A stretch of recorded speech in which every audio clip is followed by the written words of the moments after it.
Hey guys, how's it going? Welcome back to the channel. My name's Lucky Hussar, and today we're going to be doing a quick, really fast faction overview of the Grand Duchy of Serbia. It was requested on the channel when I asked for it, so I'm like, well, here you go. Since somebody asked, they get it. So thank you guys for participating in the comments, and if you guys have any factions you would like to see in the future, I'd be all for it. So just throw them at me. But before we get in the campaign, we are going to go over the multiplayer army comps and the units that you can get through mid and late game and things like that. So you start off with a good plethora of general units, which is pretty cool.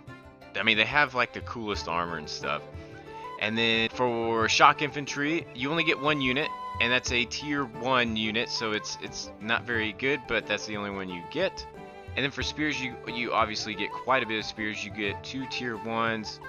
There's a couple tier 2s in here, and then you get some tier 3s as well, with the top spearmen being good armor piercing damage and average missile block chance.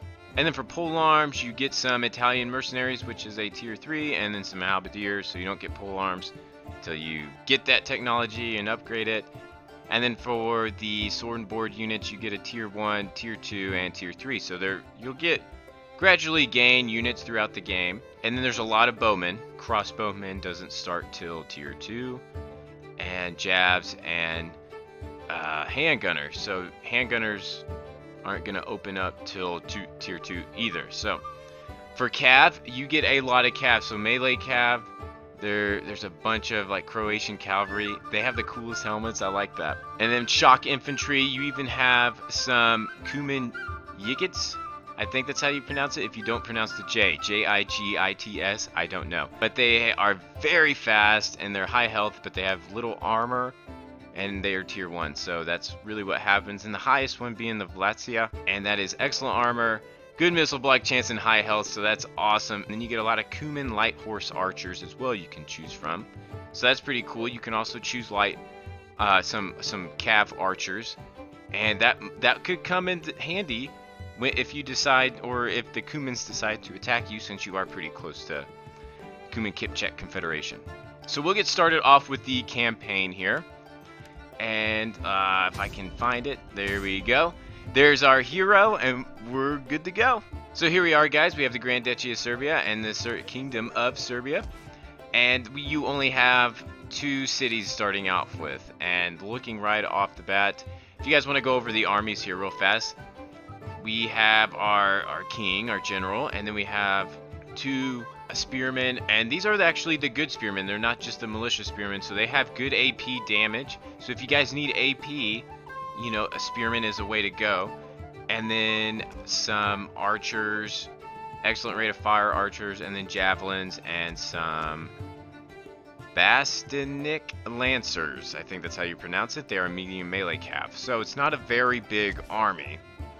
And looking at the garrison army, you kind of get the same stuff, but in this garrison army, you start off with 1 shot cav, and then in this, you start off with 1 shot cav as well. So they're both the same. So you have Ras and Nis. I think that's how I'm looking at it. This Ras and Nis, Ras and Nis, Ras and Nis. There we go.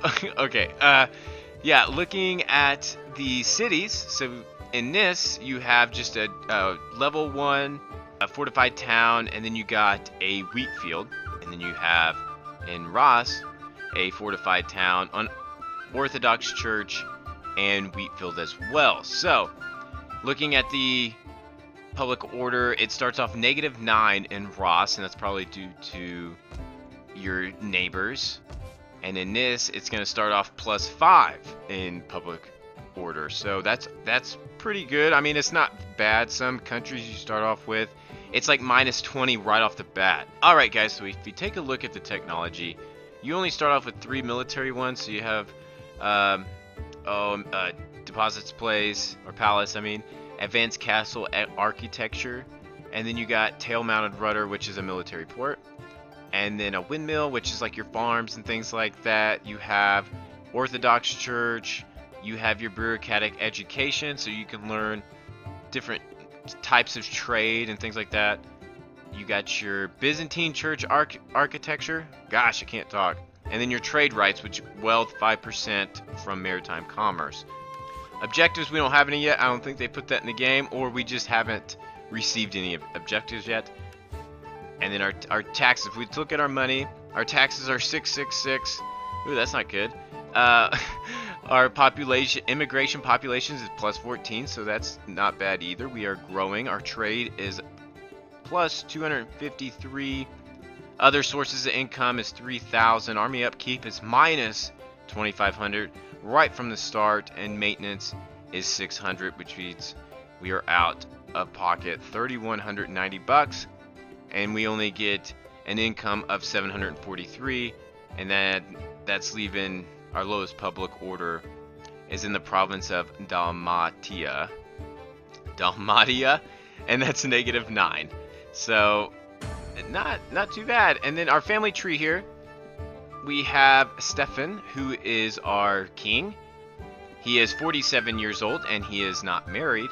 He has, I'm guessing this is his son, or it could be an adopted son. I don't know. I feel like it's his oldest son. And then we have Stefan again. So Stefan, and Sava. But the second son is going to be the heir, which that's why I kind of thought this guy might have been adopted. I don't know. And then you just get 2 provinces to start out with. And if we look at our diplomacy here, we sit really good with literally everybody. And we have trade with Croatia and Hungary. We are military alliance with Hungary. And we have a non-aggression pact with Epirus, which is down south here in Greece. And Wallachia sits over to our northeast. And they are right next to the Cuman Kipchaks. Nipnaks. So if the Cumans decide to come, they will have to go through Dracula first, and then Hungary usually ends up dealing with that as well. Oh, I forgot to start off with the money. Sorry guys, you start off with 8,000 florins, and then you get, obviously 743 a turn, and you have 240 food. If we look at the city details, in this you get -2 for sanitation, start off the bat. Wealth, you have 350, and it's 102 for food, so that's really good. And then immigrants, we're getting +2 every turn, but it affects the public order. But fertility is 92, buildings 10. Military presence bumps that up, but predicted is 5, so that's not bad at all.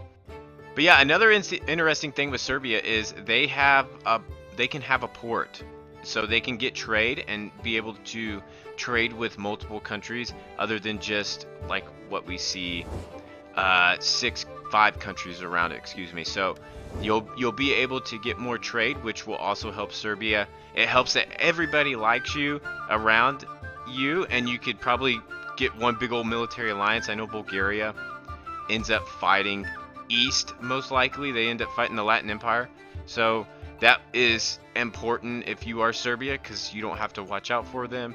Hungary will most likely ally up with you. Croatia is Hungary's puppet state. And then in Greece here, they like you anyway, and so does Wallachia. So it's all good when you're Serbia. So it's a good starting out small country if you are into that type of campaign. But I hope you guys enjoyed this video. I love making these, so hit me up with some more faction overview requests, and I will see you next time. Have a good one. Bye.